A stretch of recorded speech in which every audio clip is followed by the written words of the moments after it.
On the evening of January 20th to 21, the entire Western Hemisphere will be treated to a more than hour-long sky show, a total eclipse of the moon.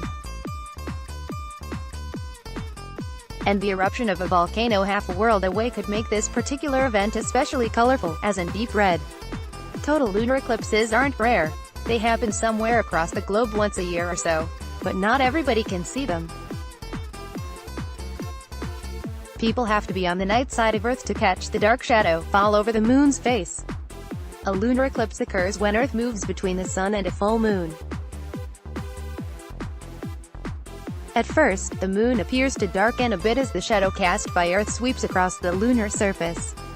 At what's known as totality, Earth blocks out most moon-bound sunlight. This casts the darkest shadow. With only a fraction of the light passing through Earth's razor-thin atmosphere, the moon plunges into sudden darkness. But it doesn't vanish entirely. That blanket of shadow, known as an umbra, lights up the moon enough that it remains slightly visible. It also turns the moon red. The reason has to do with optical physics. Most of the sunlight passing through our atmosphere will be scattered. Only the long wavelength radiation, red light, penetrates. It's the same reason why sunsets appear red, orange and maroon. The moon rises Sunday, around 5:30 p.m. along the Atlantic coast, reaching its maximum eclipse near midnight for the eastern seaboard. Times will vary elsewhere, so be sure to check local information. Throughout North America, the moon will be high in the sky during the eclipse. That plus a generally dry and clear night sky in winter, could make this the best viewing opportunity in years. The white area shows those parts of the globe over which the January 2019 lunar eclipse will be visible. The total eclipse will last roughly 1 hour. The letters and numbers designate when the eclipse will be visible. P1, for instance, is 2:36 a.m. Universal Time, and 9:36 p.m. Eastern Standard Time in the United States. P4 is 7:48 UT, 2:48 a.m. Est, you might call this eclipse big. Read this eclipse also will be supersized. That's due to what some are calling a supermoon. That too is due to physics. The moon appears larger because it has been getting closer to Earth. At 357,342 kilometers, 222,042 miles away, it's approaching its perigee, that point in its orbit when the moon will be nearest our planet. If you're looking for a supermoon, you'll have to wait until November 25, 2034. That's when the moon will reach its closest in more than 85 years, according to timeanddate.com. The January total lunar eclipse will be special for another reason: its color. One can never predict the specific red hue that will develop, but there is reason to suspect that this year's will be deep.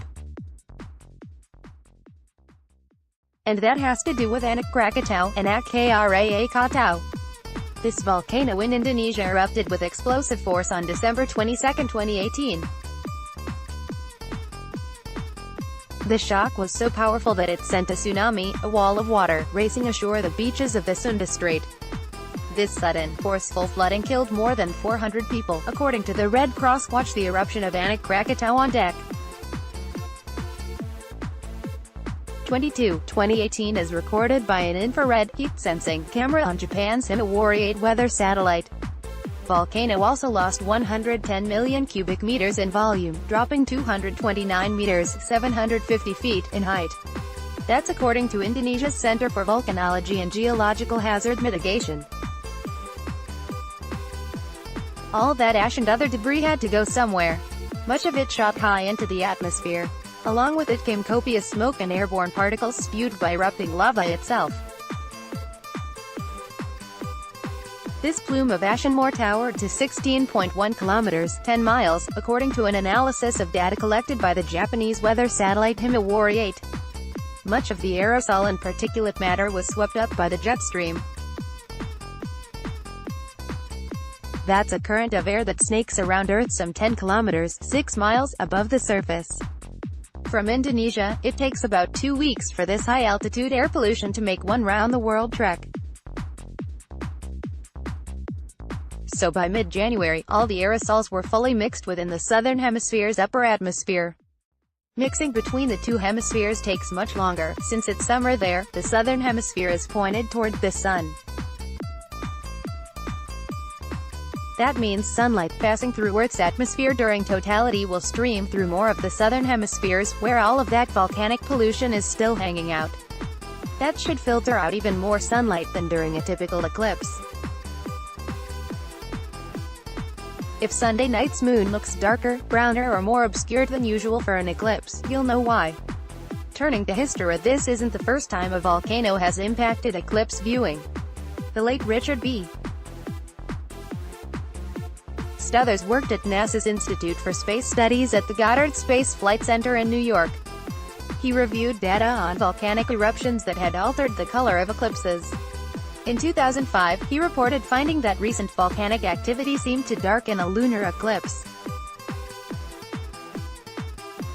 Indeed, he noted, a dark eclipse on a clear night usually implies the presence of significant turbidity in the Earth's stratosphere arising from a recent volcanic eruption. By turbidity, he was referring to the ability of particles in the air to make it hard to see through to the sky above.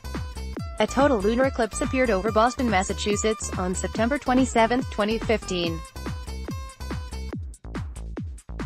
The author spent a week calculating exactly where he would have to stand, and when, to line up a shot of the fully eclipsed moon over the city's famed Prudential Tower. And activity at Krakatoa, also known as Krakatoa, has dimmed lunar eclipses before. A great eruption there in 1883 pumped a huge amount of dust and gas into the upper atmosphere. Noted Stothers, this led to a series of very dark lunar eclipses in the following 2 years. One of the darkest eclipses on record occurred on June 10, 1816. This was shortly after the eruption of Mount Tambora, another Indonesian volcano. Henrik B. Clausen was an astronomer at the University of Copenhagen in Denmark. His team studied Greenland ice cores using electrical conductivity. This let them gauge the amount of acid in different air pockets within the ice. They found an acid signal that came from sulfate pollution. Volcanoes often release lots of sulfates, and this sulfate was abundant in the ice that formed in 1816. That's a year after Tambora's 1815 eruption. And that makes sense, it would have taken volcanic pollutants that long to make it to the northern hemisphere and settle out in Greenland. Sulfates are known to seed clouds. They can serve as a core around which supercooled water droplets collect. This can bust the number of small water droplets in the atmosphere. And those tiny droplets effectively scatter light, which can make the moon's apparent change in color even more dramatic. It's possible Krakatoa's emissions could have that effect. So when the moon goes red or brown on Sunday night, keep a watchful eye. It may be as informative about our planet as it is beautiful.